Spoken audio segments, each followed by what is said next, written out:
Oi pessoal, vim aqui falar sobre o filme A Voz Suprema do Blues, Ma Rainey's Black Bottom. É difícil falar sobre esse filme porque você tem duas coisas que eu mais amo no mundo da arte, são cinema e música. E meu estilo favorito é o blues e minha atriz favorita é a Viola Davis. Então eu sou a pessoa mais suspeita pra falar, pra recomendar esse filme. Então vocês não precisam acreditar em mim. Na verdade, meu intuito aqui é falar sobre a maquiagem, o processo de maquiagem no cinema, aproveitando o gancho que a gente tá próximo à chegada da premiação do Golden Globes, do Globo de Ouro. Esse filme foi indicado a diversos prêmios, eu nem me lembro mais quantos prêmios, eu vou colocar nos comentários, mas falando de Globo de Ouro, ele foi indicado melhor atriz e melhor ator, melhor atriz para Viola e melhor ator para Chadwick Boseman, que infelizmente nos deixou, né? E esse foi o último filme dele antes dele falecer. Como eu falei, eu tô aqui para falar do processo da maquiagem e não para fazer uma crítica específica ao filme, porque primeiro que eu não sou crítica de cinema, tenho uma certa experiência com isso e eu aprendi, acabei trabalhando, né, tive uma experiência muito grande, na verdade, trabalhando no departamento de marketing de uma empresa que comercializava filmes, vulgo 2000 Vídeo para quem conhece, que para recomendar um filme basta a gente apresentar os fatos a respeito da obra, sem a necessidade de colocar o gosto pessoal. Pelo menos esse era o trabalho que a gente fazia com o atendimento aos clientes da empresa. E como a gente tinha uma revista, a gente tinha um blog, continuamos tendo um blog, a gente sempre teve essa premissa, que é trazer elementos reais do filme. Então o filme trata-se disso, ele compõe isso, com a equipe tal, e não colocar muito o nosso gosto pessoal. Esse filme teve algumas críticas, até porque nem todo mundo entende o processo de um filme que é uma adaptação de uma obra de teatro.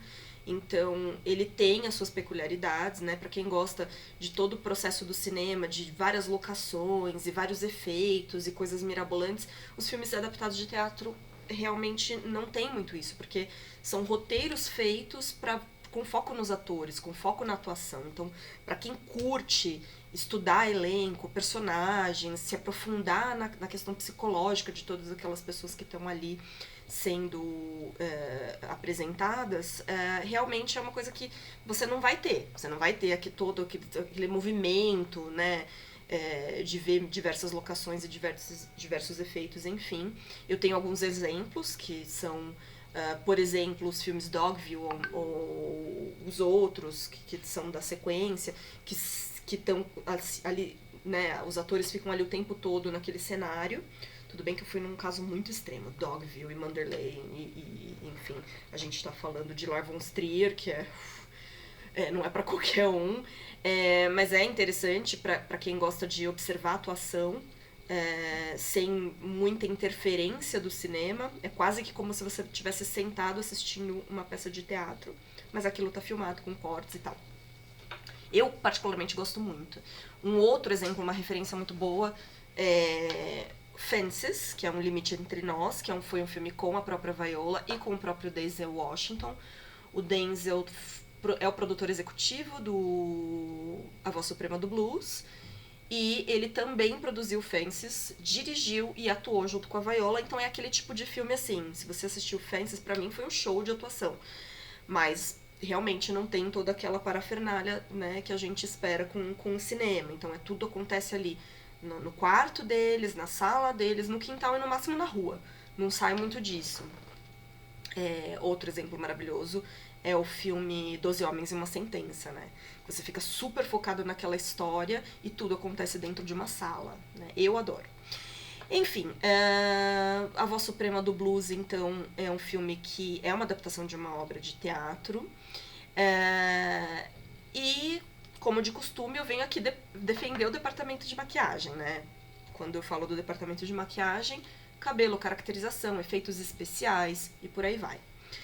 E sempre o que eu defendo é que o departamento de maquiagem é fundamental para a construção do personagem. É uma tecla que eu sempre vou bater aqui. Eu criei esse espaço justamente para enaltecer esse nosso trabalho, para não esquecer da importância desse trabalho. E assim, o tema construção de personagem, para mim, é um tema muito especial, porque além de eu ser maquiadora, de cinema, eu sou psicóloga de formação. Então, quando a gente fala de construção de personagem, é um dos poucos momentos em que eu sinto que faz sentido falar da maquiagem e da psicologia numa mesma sentença, né? Porque a gente está falando da construção estética, mas a gente está lembrando do que está por trás disso e como transmitir toda aquela história, quem é aquela pessoa, através da estética, né? Porque no cinema a gente vende essa ideia, né? Então, essa pessoa tem essa característica física, isso diz alguma coisa, né? Então eu adoro falar sobre construção de personagem, é um tema que realmente eu sou também suspeita pra falar. Bom, esse filme, assim, é um filme totalmente focado nos personagens e me admirou muito a forma como a Viola Davis, ela sempre faz isso, né? Como eu falei, ela é uma das minhas atrizes preferidas. A forma como ela mergulha nisso e como ela consegue vender essa ideia, né? A força. Quando você vê a primeira cena do filme, você liga ali pra assistir e de repente você já vê aquela força, aquela coisa, né, de tirar o fôlego daquela mulher, né? Então, a Ma Rainey, ela traz pra gente todas essas forças. É a alma dela que a Viola empresta através do olhar, um olhar muito forte, uma postura, a entonação da voz, aquele suor que eu vou falar um pouco que tem a ver com a maquiagem, não é por acaso, né? No cinema não existe isso, o cara suou por acaso, nossa, tava muito quente, não existe isso. E aquela maquiagem borrada, propositalmente, novamente, pelo responsável pela caracterização. A característica do cabelo, né? Aquele cabelo de época, que também denuncia o poder dela. O figurino milimetricamente, desculpa, pensado para as curvas do corpo dela, né? E mais outras dezenas de destaques que, assim, pra mim foi hipnotizante, assim, aquela primeira cena dela cantando, aquele foco nela, aquele suor, aquela maquiagem borrada, aquela voz, já dizia a que veio, né? A que veio ela pro filme. Enfim, a história fala de uma legendária mãe do blues, né? Que a legendária mãe do blues, que é a Ma Rainey. O filme retrata uma situação nos anos de 1927, retrata-se uma época dos anos 20, né? Em Chicago. E ela tá na cidade para gravar o disco. E como a própria Viola fala nas entrevistas, she owned it. Ela chegava chegando, sabe? Essa mulher chegava chegando, né? Como a gente fala por aqui. Uma mulher empoderada, em plenos anos 20, sabe? É de encher os nossos olhos, assim. Eu como mulher, me considero como uma pessoa feminista, eu vibrei, sabe? Em cada pisada de pé que ela dá, levantada de queixo, o jeito, né, dela falar, aquela voz, e o jeito dela chegar nos lugares, e os caras, ela contracena com muitos homens, né, e os caras tudo abaixam a cabeça pra ela. E assim, é uma personalidade pra mim inspiradora, e a Viola consegue vender isso, né. E aí, assistindo e lendo algumas entrevistas da Viola sobre essa transformação, ela fala da complexidade disso, né, de atingir o próprio peso, né? A Ma Rainey tinha uns 130 quilos e a Viola fez o possível para engordar, para chegar mais próximo disso, mas ela conseguiu chegar nos 90 quilos. E aí ela teve que usar um fat suit, que não chega a ser uma prótese, não é de efeitos especiais, não é de maquiagem porque não tem pele, mas é um efeito para engordar que fica debaixo da roupa. Ele foi administrado pelo figurino, geralmente administrado pelo departamento de figurino. E aí, em uma das entrevistas que eu assisti, que ela fala um pouco sobre essa construção, foi uma entrevista para o HuffPost, para uma jornalista chamada Ziba Blay. Ela fala que a caracterização foi fundamental, que tipo, é claro que ela faz esse trabalho de mergulhar nas características psicológicas do que ela estudou a respeito do personagem, mas que ela sentiu essa necessidade dessa materialização dessas características, né, que foi a melhor escolha. E o mais legal de tudo isso que eu achei é que ela enfatiza que ela tem como referência na vida dela, no círculo pessoal dela, na família, referências muito positivas de mulheres grandes, gordas, negras, empoderadas e muito sexys. Ela sempre fala, em mais de uma entrevista ela fala sobre uma tia, que ela chama de, como é que é? Auntie Joyce, a tia Joyce dela, que ela fala, foi a primeira mulher mais linda que eu já vi na minha vida, ela foi a pessoa mais linda que eu, assim, a minha referência de mulher linda foi ela. E ela era muito empoderada, e ela era muito gorda, e ela era muito sexy, e ela chegava chegando, né? Então, que bacana, né? Que já aí, né, no primeiro momento que você tá falando sobre construir esse personagem, o ator já tá trazendo uma história que é dele, né? E ela precisou, acho que, encarnar muito essa tia pra fazer esse personagem, né?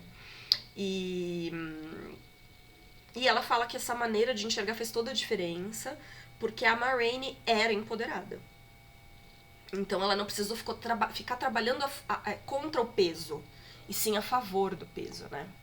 E ela fala, o que eu queria mostrar é que quando a Ma Rainey chegava, foi o que eu falei no começo, quando a Ma Rainey chega, tudo para, o mundo para, todo mundo abaixa a cabeça pra ela, e é isso, e ela conseguiu trazer isso, né?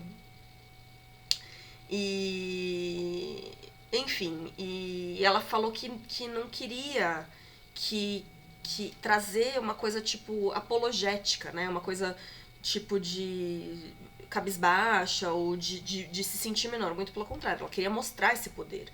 E ela conseguiu. Quem assiste o filme, a gente percebe que ela conseguiu. Ela é snob, ela é nariz pra cima mesmo, sabe?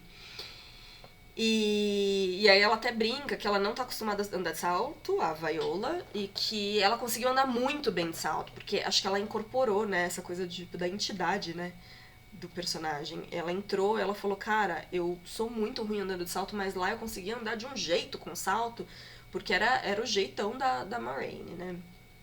E aí a gente soma. Eita, que foi? Assustou? Gente, a Coppola me deu um susto aqui. E aí, isso tudo, né, somado ao dente de ouro, aquela maquiagem oleosa e pesada que eu vou falar, aqueles cílios de boneca, aquela maquiagem borrada, né? Então, como que foi construir isso, né? E aí a Viola fala que toda a pré-produção envolve prova de figurino e maquiagem, né? Que a gente vai construindo ali o ator com os designers, com o figurino, com a maquiagem, com os diretores, enfim. Vai construindo tudo aquilo. É uma construção em conjunto. Ela fala, né, que eles estudaram e descobriram que as mulheres naquela época e naquele local usavam, por exemplo, uma peruca com cabelo que é crina de cavalo, na verdade, que a maquiagem não era lá mais bem feita, e que tinha a questão das luzes, os shows que eles faziam eram em lugares muito quentes, e aí tinha também uma questão de se apresentar de uma forma pitoresca para entreter o público, né? E aí ela conta que eles resolveram bagunçar essa maquiagem, que eles, nos primeiros dias de prova de figurino e maquiagem, eles fizeram uma maquiagem mais certinha. E aí depois eles descobriram que iam ter que besuntar ela mesmo de suor o tempo inteiro, porque todas as pesquisas que eles faziam dessa personalidade, ela estava sempre suada, sempre borrada. E aí ela fala que esse era o grande medo dela, né, que era um desafio, porque ela queria somar todas essas características a uma mulher empoderada, a uma mulher que impunha respeito. E aí ela fala, se eu não conseguisse chegar nesse lugar, eu não ia me perdoar. Né? E aí ela fala, eu parei, pensei, eu falei, cara, eu tenho que honrar essa mulher, né? Toda essa complexidade, isso não significa que ela não tenha defeitos, ou que ela não pudesse, às vezes, ser meio cômica e tal. Mas ela tinha uma coisa muito profunda, e ela deixa muito claro que ela não queria padronizá-la, colocar ela dentro desses padrões da mulher, né? Gorda, engraçada. Não, ela queria honrar essa personalidade. E aí, o mais legal é que quem tiver disponibilidade, conseguir, né, entender inglês, tem uma entrevista muito completa num site chamado Deadline, em que eles entrevistam todos os responsáveis pela maquiagem, cabelo, caracterização e tal. E eu vou falar um pouquinho dessa entrevista, porque tem tudo a ver com o que a gente está falando aqui. Mas quem quiser acessar ela completa, eu vou deixar nas descrições também. Eu tentei traduzi um pouco, coloquei, fiz a tradução de toda essa entrevista, e tudo aqui que eu tô falando aqui eu também coloquei lá no maquiagemnocinema.com, por escrito. Aqui eu tô falando, mas tá lá por escrito. E tem o link também da entrevista completa com os caracterizadores. Eu vou parar um pouquinho pro vídeo não ficar longo e daqui a pouco eu volto.